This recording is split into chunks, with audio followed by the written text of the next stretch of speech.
Another former squatter, Ingrid, who'd moved to West Berlin in the late 1980s, talked about the strong sense of loss that accompanied her choice to squat and abandon existing friendships and familial dependencies. And Karen, who came to the scene in 1990 as a punk from the former GDR, described in turn how the intensive, effective atmosphere of a squatted house was often less a product of political activism than the everyday negotiation of shifting subjectivities. As many highlighted, others highlighted, everyday life inside a house was suffused with outside politics, and many of those sectarian political divisions were mapped onto the performance of daily activities in a squat. Indeed, for some, it was difficult to even imagine sharing a bathroom and a kitchen with someone who didn't think the same way as one did. But far more commonly, I think it's fair to say that these were spaces of cooperation and collective action where the dream of self-determination and the symbiosis of living and working was fulfilled. And yes, this was a precarious process punctuated by continuous deliberation, disagreement, and dissent. And yet to reconfigure the built environment was to make common cause and amplify the creativity and durability of everyday living arrangements, behaviors, and performances. I'm reminded here of a wonderful passage in Marx's Grundrisse, where he talks about this idea of really free working. Composing, in his words, is at the same time precisely the most damned seriousness, the most intense exertion. I think it's a particularly apt phrase in the context of the squatting scene. And what I thought I'd do just to conclude is just talk a little bit about one particular house in Prenzlauer Berg, K77, which is a former squat and now communal housing project. I just want to end by saying a few things about that particular project, if you like, where a host of tentative and sometimes experimental practices for composing workable urban socialities have come to be developed over the course of the last 15 years. Now, what was interesting is that brutal police crackdown that I talked about by way of introduction of squatters living on Mainzerstrasse in November 1990 did indeed radicalize a new generation of activists. A number of them were students studying at the Hochschule der Künste in West Berlin. And for many of them, new forms of practice, new forms of collective practice were needed as this revivified version of that Berliner Linie policy was targeting a second generation of squatting across numerous sites in former East Berlin. So what many of these students did was to really recall earlier links between activist practice and performing arts. And a group of students at the Hochschule der Künste turned to a new form of site-specific practice, which is one former squatter noted served as a catalyst for the occupation of abandoned buildings.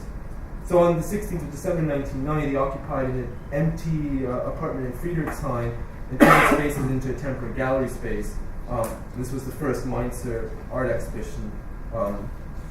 They then held a second one on the 25th of February 1991 in the gallery in Kreuzberg, and a whole series of happenings and occupations ensued until the 20th of June 1992, when a number of activists dressed as doctors and nurses occupied one of the oldest buildings in Prenzlauer Berg at number 77 Kastanienallee. The building had been empty for 6 years. It's interesting because it's originally built in 1848. It's a 3-story building, and actually one of the oldest buildings still standing in Prenzlauer Berg. It predated the Holberg plan that I was talking about.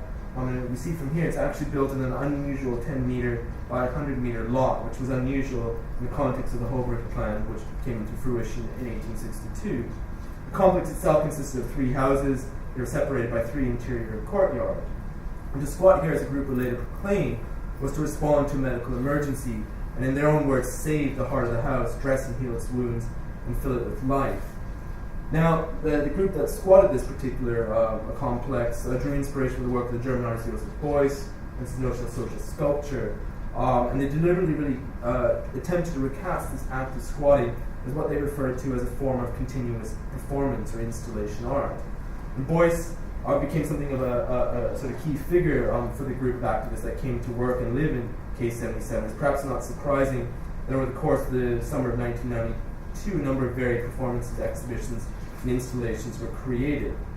But again, over the course of the summer, it was only with late summer rain and colder weather that the realities of living in a building that didn't have a roof, didn't have proper windows, didn't have water, gas, and electricity set in.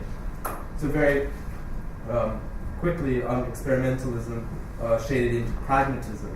And without any financial or legal support, producing this idea of a social sculpture depended upon the constructive use of found materials, as well as more improvisatory improvements to the building's existing form.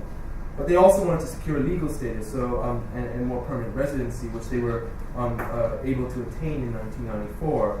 A 50-year lease was signed, and a communal non-property-oriented solution to ownership was also resolved through the creation of a foundation through which profits were channeled into a number of socio-political projects, both in Berlin and the developing world. And I should point out that while many people in this particular house or who have lived in this house have been involved in various projects dealing with squatting and occupation in Berlin, some of them are also involved in sort of other occupation-based practices in the global south as well. So they're interesting kind of geography in terms of the ideas and how they're being mobilized in other places as well.